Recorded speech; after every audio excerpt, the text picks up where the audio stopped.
Olá, meus amigos, meus irmãos, companheiros de jornada. Ainda por conta da quarentena, nós estamos disponibilizando as palestras do nosso centro de forma online. Então nós teremos aqui neste vídeo uma palestra como as que temos normalmente às quintas-feiras no nosso centro. Teremos então aqui uma prece de abertura, o vídeo com o palestrante, a prece de encerramento e, por fim, o passe virtual. Ainda para essa semana, optamos aqui por colocar um palestrante de fora, no caso o seu Vivaldo Araújo, que inclusive dá palestras regularmente no nosso centro durante o ano. Para as próximas semanas, nós vamos aqui contar com os trabalhadores, com os palestrantes da nossa casa, que irão realizar a prece e também a palestra. Espero que todos aproveitem e tenham todos uma boa palestra. Até mais. Obrigado.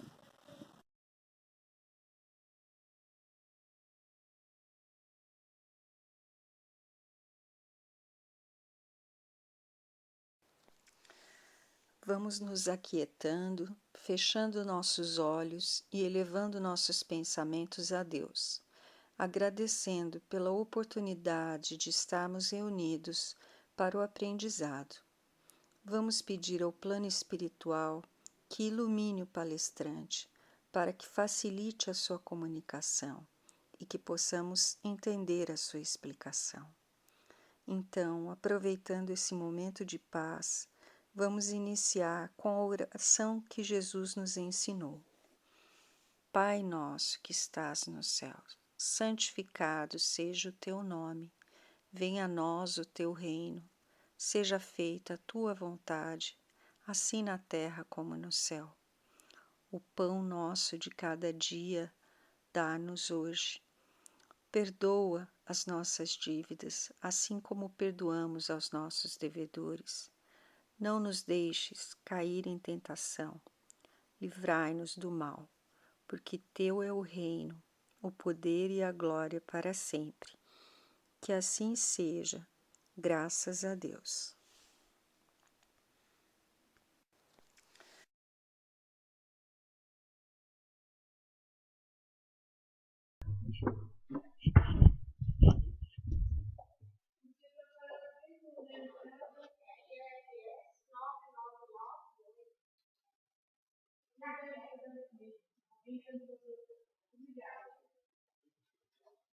Prezados irmãos e irmãs, no estudo do Evangelho, nós temos aqui no capítulo sobre a estranha moral, porque algumas palavras, alguns relatos trazem expressões às vezes um pouco contundentes, certas palavras que não podem ser interpretadas muito ao pé da letra, mas no seu sentido assim mais profundo, né, na sua essência. Então nós temos aqui várias passagens do Evangelho onde, interpretado ao pé da letra, pode entender que Jesus até se contradizia, até estaria numa espécie de paradoxo. Mas na realidade não é contradição alguma, apenas é o entendimento essencial da mensagem é que deve prevalecer. Como aqui, por exemplo, narrado por Mateus e Lucas, tem essa passagem que Jesus fala que não veio trazer a paz, mas a divisão. Não penseis que vim trazer a paz à terra, não vim trazer a paz e sim a espada, pois vim separar o homem de seu pai, a filha de sua mãe e a nora da sogra, e o homem terá como inimigos aqueles mesmo de sua própria casa. Vem mais à frente Lucas dizendo: acreditais que vim trazer a paz à terra? Eu não vos asseguro, mas pelo contrário, a divisão, pois de hoje em diante, 5 pessoas em uma casa ficarão umas contra as outras, 3 contra 2 e 2 contra 3. O pai às vezes contra o filho contra o pai, a mãe contra a filha e a filha contra a mãe, a sogra, nora, contra a sogra. Allan Kardec traz esclarecimentos muito claros sobre isso, principalmente quando ele enfatiza que as novas ideias trazem divisões, trazem às vezes incompreensões durante o período do assentamento da coisa. Na expressão popular, enquanto a poeira não assenta, enquanto as coisas não caem nos seus devidos lugares, enquanto o tempo não passa para que a evolução da criatura possa entender e aceitar o sentido dos ensinamentos, tudo isso constitui, às vezes, fator de desentendimento. E Allan Kardec, então, ele inicia aqui os seus esclarecimentos dizendo: não será possível que Jesus, que personifica a doçura e a bondade, que sempre pregou amor ao próximo, tenha dito que não veio trazer paz, mas a espada, separar pai, esposo, etc. E mais na frente, no item 12, ele continua: toda ideia nova encontra forçosamente oposição, e não houve uma única que se estabelecesse sem lutas. Nestes casos, a resistência às vezes acontece por causa de interesses ameaçados, interesses prejudicados, interesses materiais, interesses de fanatismo religioso, tudo isso, né? Porque as grandes verdades vêm abalar mesmo, vem remover, ela vem não no sentido assim de desmoronar ídolos, mas às vezes até de um modo assim mais tênue, vamos dizer, porque quando um ídolo se desmorona, a gente precisa colocar um outro no lugar. Às vezes nós podemos, diante de uma pessoa um pouco atrasada na sua crença, ela acredita numa coisinha assim tão assim infantil, ela tem uma crença tão atrasada, eu vou falar para ela uma grande verdade e abalar aquela sua crença, ela não vai entender a grande verdade. Às vezes ela até prefere ficar naquela mentirinha até que ela possa estar em condições de entender as grandes verdades. Há pouco eu estava conversando com o senhor Ney ali, que escreve, né? Eu falei assim, diz que o escritor deve pensar muito que nem toda verdade deve ser dita.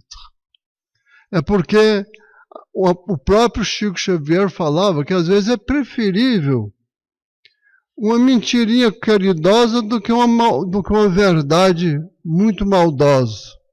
A tal de franqueza, de querer, por exemplo, ensinar uma verdade muito grande, uma luz muito forte para olhos que estavam nas trevas. Quando uma pessoa está muito tempo na escuridão, nós não podemos colocar uma luz muito forte nos olhos dela quando ela sai da escuridão, não, porque ela pode até se cegar.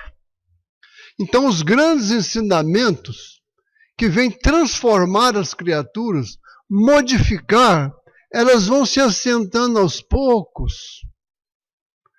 E às vezes provoca dissensões, desentendimentos. Mas na essência, na base fundamental, quando Jesus fala que o amor ao próximo e a Deus resume toda a lei e os profetas, aí não existe interpretação. Mahatma Gandhi, o grande chefe político e líder religioso de uma nação populosa que foi a Índia, ele, procurado às vezes por missionários cristãos, evangélicos, sacerdotes católicos, que via nele um homem de extrema espiritualidade, um homem santificado pela sua maneira de conduzir na vida. Muitas vezes esses religiosos procuravam Gandhi querendo convertê-lo ao cristianismo. Ele respondia assim: eu aceito Cristo e o seu evangelho, mas eu não aceito o vosso cristianismo.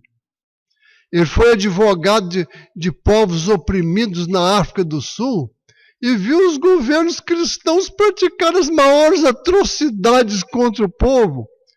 Um país de maioria, de raça negra, era praticamente escravizado por uma minoria branca, que explorava, fazia muito mal. E ele via, então, muita coisa errada dentro do cristianismo, não no Cristo, mas nos cristãos, que ele falava claramente para os padres, para os ministros evangélicos que queriam convertê-los: eu aceito o Cristo e o seu evangelho, mas não posso aceitar o vosso cristianismo. Mas ele dizia que se todos os livros sagrados desaparecessem, que ficasse só o Sermão da Montanha, nada teria se perdido. Porque no Sermão da Montanha, que está ali concentrado no capítulo 5º, 6º e 7º de Mateus, nos outros evangelhos está muito esparso o Sermão da Montanha, mas quem quiser ler o Sermão da Montanha completo, Mateus concentra no capítulo 5º, 6º e 7º, são 3 capítulos do Evangelho de Mateus, do 5º ao 7º. Lá está a ética do amor ao próximo e a vertical do amor a Deus, formando esse símbolo de uma pequena cruz, que nós chamamos de mais na matemática, de física, positivo no campo da física, mais na matemática. E o símbolo da redenção da criatura humana, que é a vertical da mística do amor a Deus, encontrando a horizontal do amor ao próximo, que é a ética. Aí está toda a lei e os profetas. Aí não tem interpretação, não existe dissensão. O Bertoldo costumava dizer que se todos os setores religiosos procurassem divulgar e situar-se no Sermão da Montanha, não haveria divergências religiosas.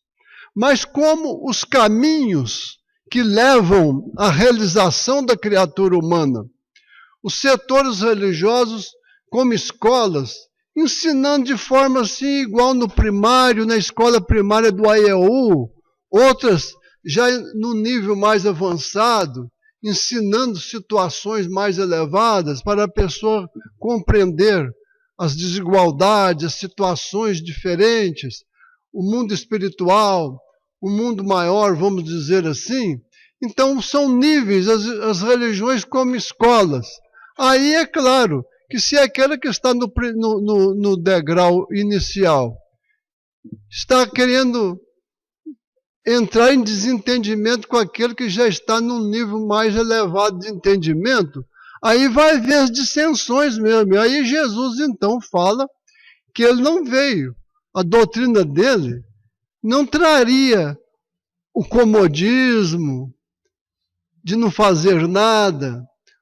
A doutrina do Cristo não viria apenas para trazer aquela paz inativa, mas uma dinâmica, uma evolução, remover as ideias e às vezes até ter que respeitar os que estão mais atrasados no entendimento, sem melindrá-los.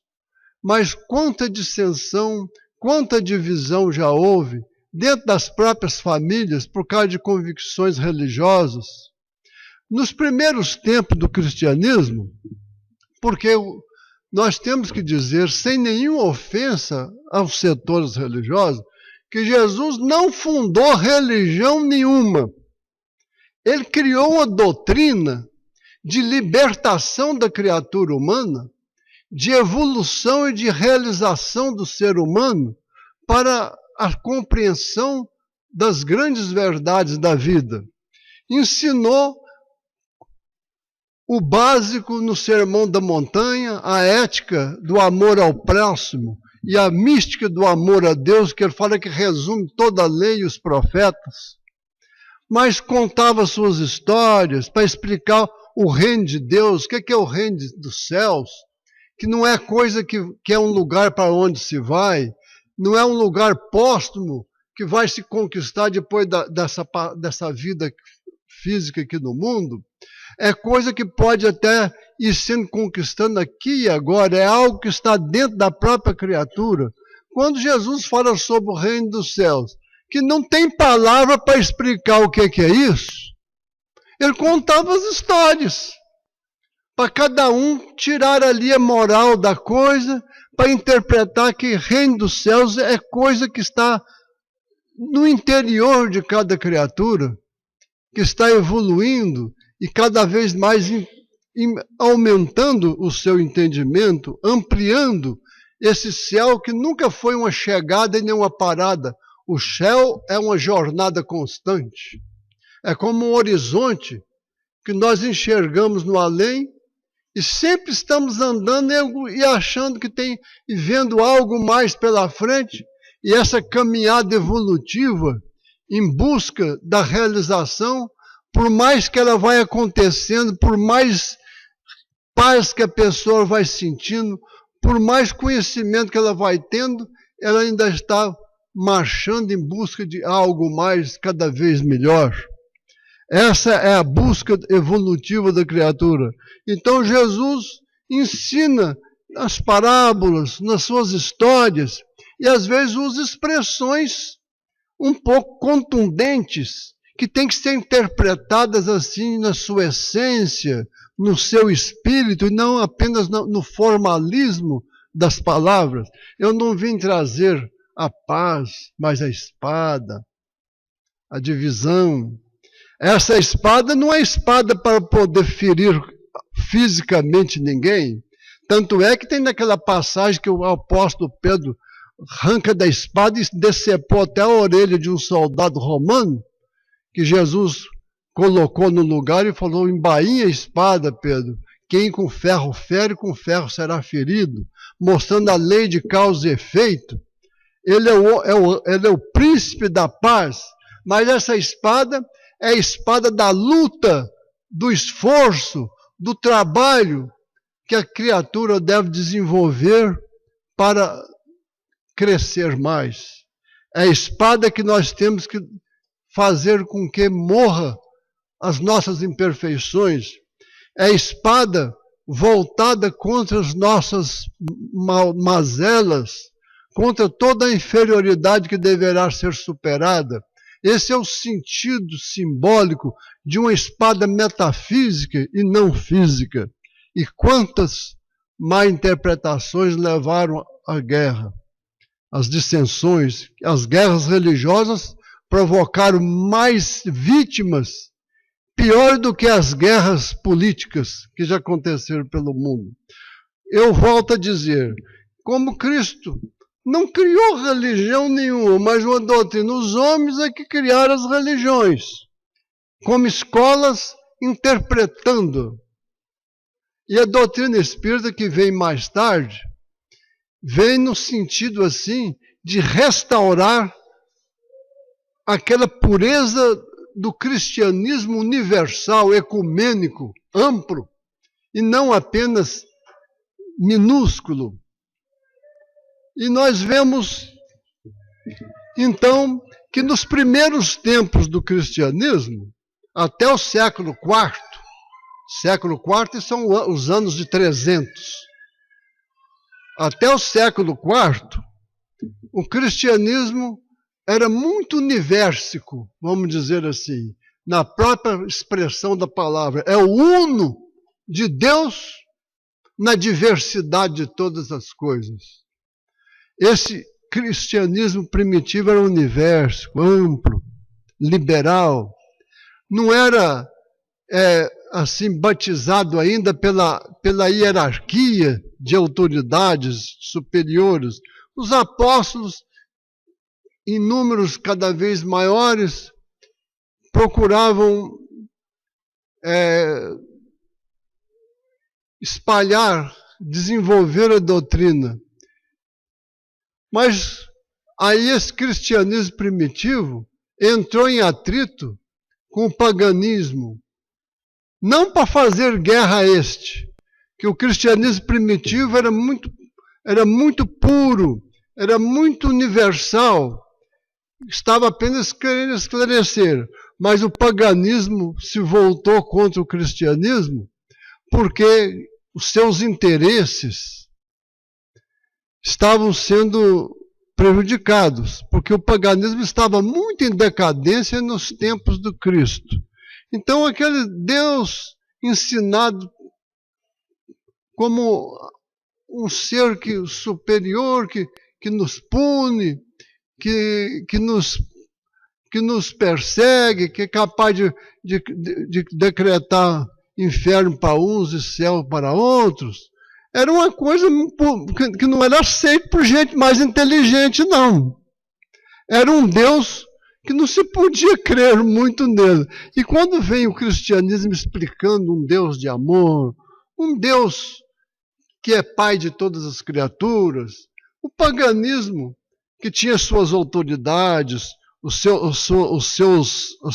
seus líderes religiosos, perseguiram, e o Império Romano, então, começou a perseguir, matar e crucificar e fazer tudo quanto é coisa terrível contra os primeiros cristãos.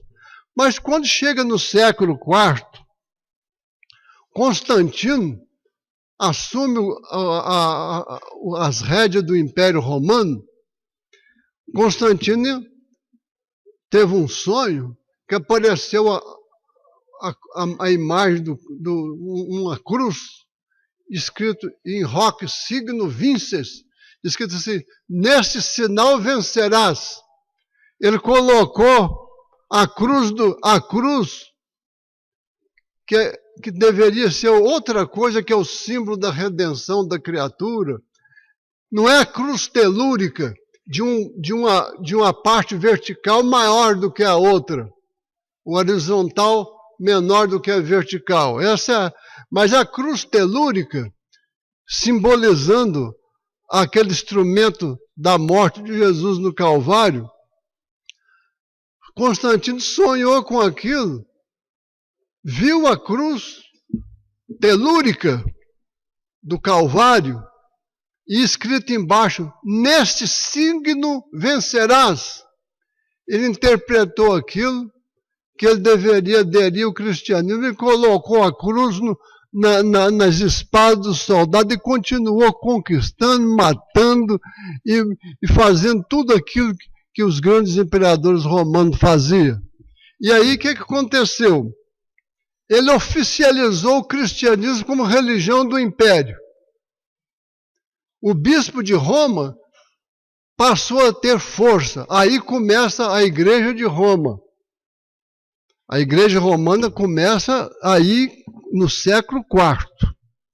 Aí antes os bispos, inclusive Santo Agostinho foi bispo, eles reuniam, não tinha nenhum superior, todos eram iguais, decidiam as coisas, a reencarnação era aceita como um fato indiscutível.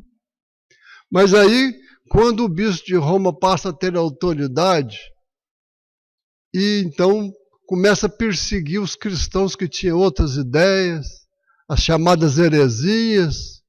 Mais tarde, o imperador lá Justiniano pede o Papa para atender sua esposa, a Imperatriz Teodora, para extinguir a reencarnação, para mudar para a ressurreição. E as perseguições, e aí os cristãos que eram perseguidos passaram a ser perseguidores, perseguindo. E mais tarde, no século... e aí mais tarde um pouco, vem as guerras, as cruzadas. Os cristãos achavam que tinha que libertar o túmulo vazio de Jesus lá no Oriente, porque os pagãos não estavam querendo permitir que os cristãos ficassem lá. E aí o que acontece? As chamadas cruzadas, as guerras. Quantas mortes, quantas atrocidades que as cruzadas praticaram em nome do Cristo. Tem uma imagem na Igreja Católica muito bonita do São Francisco tirando Jesus da cruz. Uma vez eu estava numa reunião de estudo espírita, o professor Múcio de Melo Alves explicou, falou: olha, diz que o João Evangelista reencarnou mais tarde como São Francisco. E o João Evangelista foi o apóstolo, que era o tido apóstolo amado por Jesus, porque era o mais místico, era o mais identificado com as coisas de Jesus, e não teve medo. Enquanto os outros todos correram, ele estava lá junto com Maria no pé da cruz, nos últimos momentos de vida de Jesus, e diz que mais tarde esse apóstolo viria numa época muito tenebrosa da humanidade. E dizem que Francisco de Assis seria a reencarnação do apóstolo João, que veio para apaziguar, fazer a paz, pregar aquilo onde está o ódio e a violência, que eu leve o amor. E o São Francisco parece que ele estava tirando Jesus da cruz de novo. Por quê? Os cristãos estavam crucificando Cristo nas guerras sem fim das cruzadas, lá na Europa e lá no Oriente Médio. E aí, então, esse símbolo de São Francisco tirar Jesus da cruz, parece que essa estampa que a Igreja Católica tem, muito bonita, retrata realmente, é o apóstolo João que voltou, é aquele que recebeu as últimas mensagens de Jesus na cruz, e que viria mais tarde descrucificar o Cristo crucificado pelos próprios cristãos, que interpretava que a espada tinha que ser levantada para matar os pagãos, interpretando erroneamente. No século XVI, vem a Reforma Protestante com centenas de seitas que foi criadas, cada um interpretando um assunto de uma maneira diferente. A doutrina espírita vem mais tarde trazer para nós o ensinamento do amor, mostrar para nós que o que prevalece é o amor a Deus e o amor ao próximo, como a caridade, no sentido de amor real, é que promove a realização da criatura humana, como Kardec diz que fora da caridade não existe a salvação, isto é, a realização da criatura. E a doutrina espírita, então, vem mostrar um Deus de amor, vem mostrar que as desigualdades não foram criadas por Deus, mas por nós mesmos, nas experiências das vidas sucessivas, onde às vezes a pessoa vem cumprir certas provações, resgatar débitos de tempos anteriores. Deus não impôs uma vida boa e uma vida ruim para outra. Isso são colheitas dos nossos próprios plantios. E a doutrina espírita vem esclarecer. E quanta criatura ainda que não está ainda preparada para as grandes verdades, ainda ficam indecisas, ficam assim um pouco desajustadas no seu entendimento, e é a hora que o espírita tem que ter a caridade também de aceitar essas criaturas que ainda não entendem bem, e mais mostrar de uma maneira melhor possível, principalmente nesse setor onde não há contradição alguma, aparente, nem aparente, onde tudo está tão claro como o Gandhi falava que se o Sermão da Montanha fosse preservado e todos os livros religiosos desaparecessem, nada estaria perdido, porque lá está a essência do pensamento do Cristo. E essas divisões sempre apareceram em todos os tempos. E hoje já desaparece, já não existe mais num certo dentro do cristianismo com intensidade, mas existem seitas o islamismo, não o islamismo na sua pureza do seu Alcorão, mas na interpretação hoje está lá criando um Estado Islâmico. Os Estados Unidos desestabilizou o Oriente Médio, querendo derrubar presidentes, derrubar reis, tinha males necessários lá. Saddam Hussein lá no país era muito melhor do que o Iraque hoje, cheio de terrorismo. Derrubaram o presidente da Síria, que os rebeldes na Síria são muito piores do que o ditador Bashar. Mas só porque o ditador Bashar tem interesses russos lá por causa do petróleo sírio-americano melindrado com isso, fomenta a guerra civil na Síria. Então há guerras, e agora os muçulmanos lá estão, em nome do islamismo, Estado Islâmico, isso nunca existiu, não existe Estado, coisa nenhuma, estão matando em nome de religiosidade, que não existe. Isso é uma tragédia que está no Oriente Médio. Mas, dentro do cristianismo, parece que já pacificou muito. Os setores cristãos não estão digladiando, estão cada um ensinando de acordo com o nível dos seus adeptos. Mas, mesmo assim, nós notamos que um ou outro que cria aquilo que Jesus falou assim, certa hora tem a divisão. Albert Schweitzer, um grande ministro do Evangelho, músico, o maior intérprete da música de Bach na Europa. Ele resolveu estudar medicina depois de ser grande músico, organista, e partiu para a África Equatorial, para o Gabão, para poder, num ato de solidariedade humana, ajudar aqueles povos mais sofridos daquela região lá da África. E quando ele partiu para a África, foi tido até como se tivesse enlouquecido, deixar as luzes da Europa para ir para as regiões inóspitas do Gabão. Ele chegou perto do pai, que era ministro do Evangelho, e falou para o pai: se vocês quiserem me ajudar a implantar os primeiros hospitais que eu quero construir lá na África, que eu não vou para lá para pregar o Evangelho, eu vou para lá para exemplificar o Evangelho. O pai sentiu um abalo muito grande, porque no seu setor evangélico, os domingos festivos, os cultos, a palavra cheia de eloquência, que empolgava. E o Albert Schweitzer disse que quando ele acordava de manhã num domingo, disse que alguma coisa falava para ele assim: você tem que pagar a Deus a felicidade que você sente. Ele se sentia muito feliz, muito realizado como músico, como religioso, eloquente nas exposições do templo.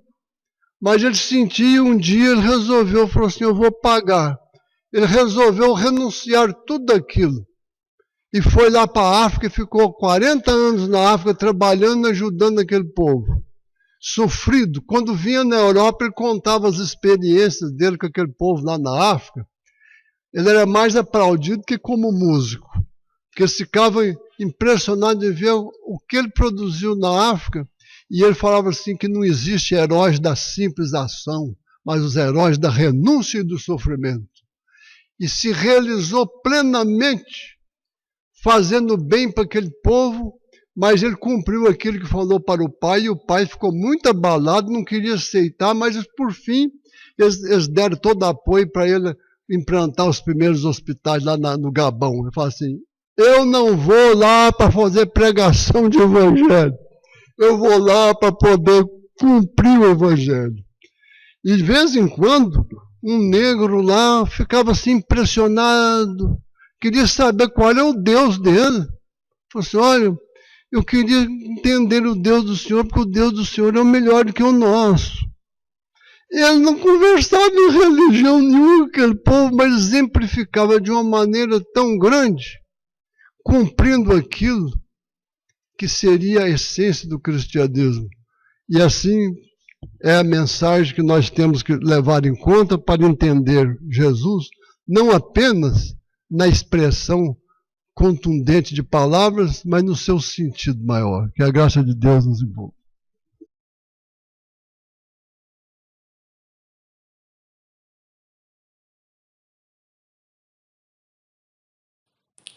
Vamos fechar nossos olhos, elevar nosso pensamento a Deus, nosso Pai, agradecendo aos nossos mentores, aos nossos amigos espirituais por estarem sempre conosco, nos amparando. E que nesse momento de incerteza e dificuldade em nosso planeta, tenhamos a fé de que tudo acontece por um motivo. E nada nos ocorre sem que Deus permita.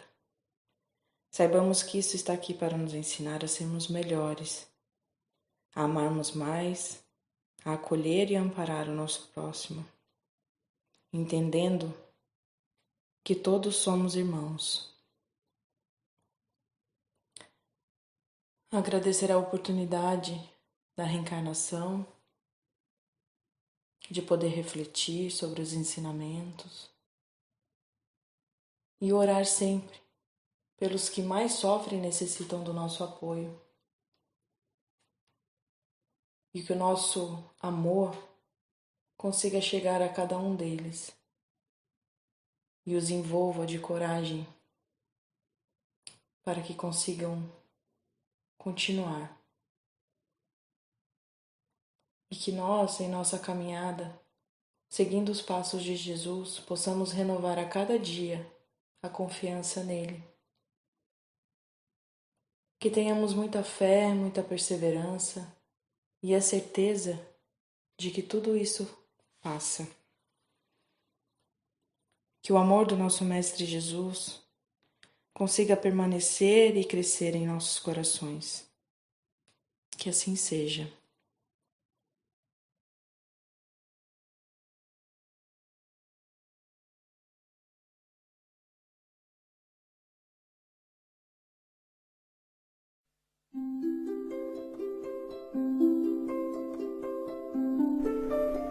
Passe virtual. Depois de iniciado o passe, não pense em mais nada. Mentalize sua casa, sua família e seus desejos. Usando a sala de passe virtual do Instituto André Luiz, esteja convicto de que realmente precisa tomar um passe. Não use a sala somente por curiosidade. Visitando a sala por visitar de maneira informal, deixará de usufruir dos seus benefícios quando dela necessitar realmente. Utilize a sala com gratidão e respeito, como faria num centro espírita material. Aconselhamos a utilização da sala apenas uma vez por semana, salvo em caso de grande necessidade. Em silêncio, evoque a proteção de Deus e de Jesus para o passe. Desejando, após a invocação, rogue também o concurso do seu anjo da guarda ou dos espíritos superiores com os quais tenha maior afinidade. Procure afastar de sua mente quaisquer pensamentos negativos. Respire fundo, pausadamente, com calma e confiança. Prepare-se para orar. Ore com Jesus. Pai nosso, que estás no céu, santificado seja o teu nome. Venha a nós o teu reino e seja feita a tua vontade, assim na terra como no céu. O pão nosso de cada dia dá-nos hoje. Perdoa as nossas dívidas, assim como nós perdoamos os nossos devedores. Não nos deixeis cair em tentação, mas livrai-nos do mal. Porque teus são o reino, o poder e a glória para sempre. Assim seja. Vamos dar início ao passe. Como as folhas envelhecidas se desprendem das árvores, deixe os sentimentos que já não servem mais se soltarem de você suavemente, mas de forma inexorável. Pequenos pontos de sofrimento e que se chamam amargura, tristeza, raiva, decepção, se vão de sua mente um a um para não mais voltar. O vento da vida leva-os para longe sem que possam retornar e refazer o vínculo pernicioso. Pouco a pouco a árvore de suas emoções vai se esvaziando de negatividade até mostrar-se limpa e pronta para a renovação.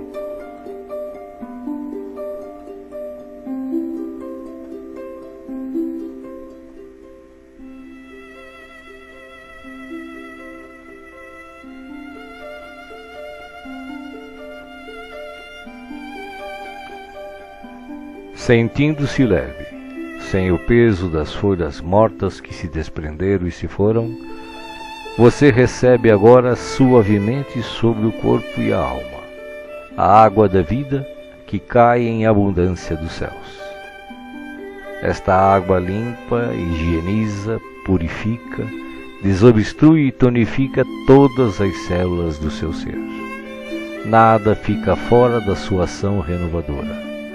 Ao tempo que limpa e hidrata o corpo, o líquido cristalino descedenta o espírito, aplacando a aflição, a ansiedade e a inquietação.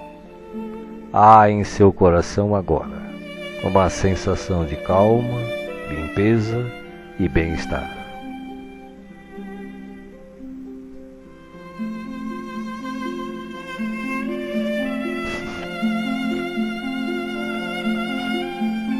Um leve frio, e eis que o sol de Deus surge para aquecer e aconchegar. Os raios cariciosos penetram-no por inteiro, aquecendo-o ternamente qual um materno abraço, proporcionando conforto e segurança ao coração. Neste momento, o amor maior aquece o seu ser, afastando o gelo de toda e qualquer aflição. Nenhum outro sentimento que não o de alegria e confiança assomam à sua mente agora. Você está em paz, envolvido pelo calor que o protege.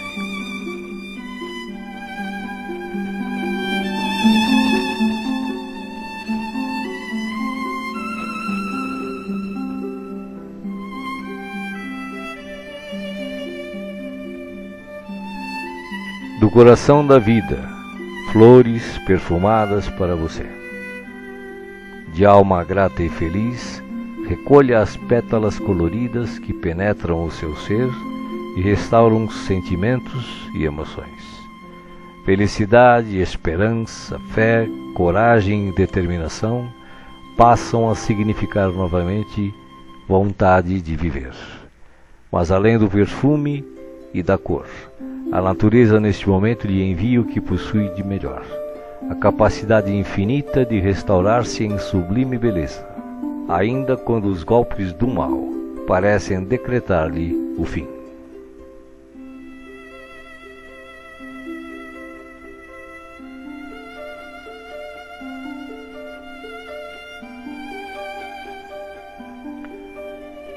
As mãos divinas estão repletas de luz.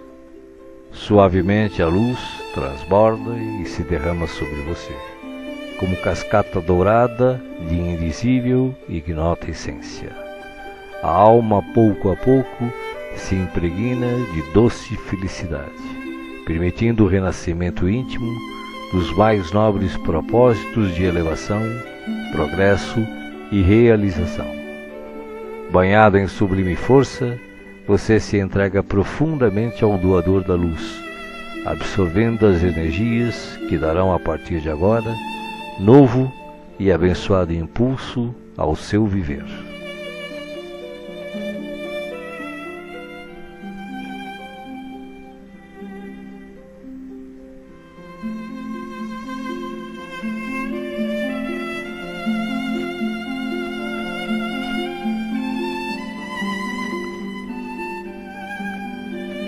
Sinta agora à sua volta a presença de Jesus, que te pergunta: me chamastes?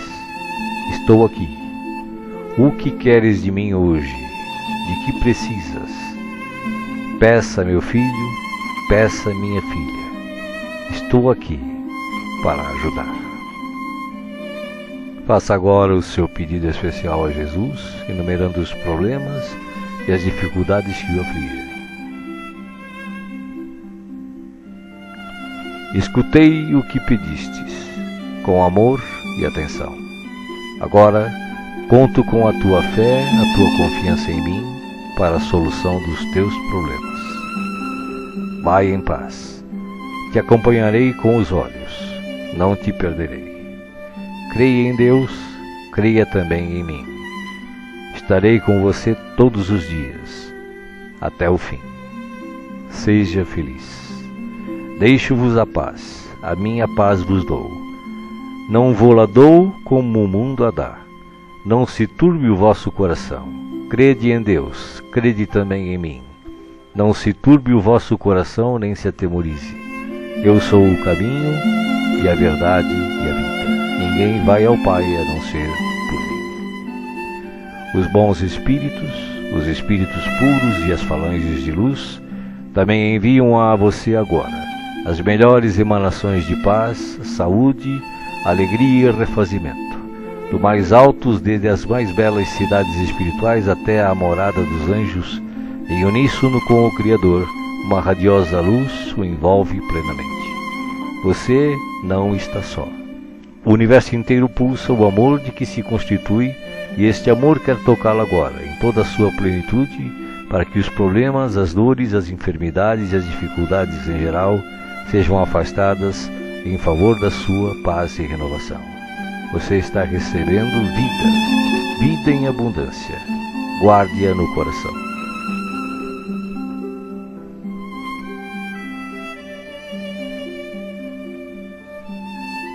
O passe está sendo finalizado. Respire pausadamente e repita agradecido. Obrigado, Senhor, por este dia. Que ele me seja produtivo e feliz, como tu desejas. Assim seja.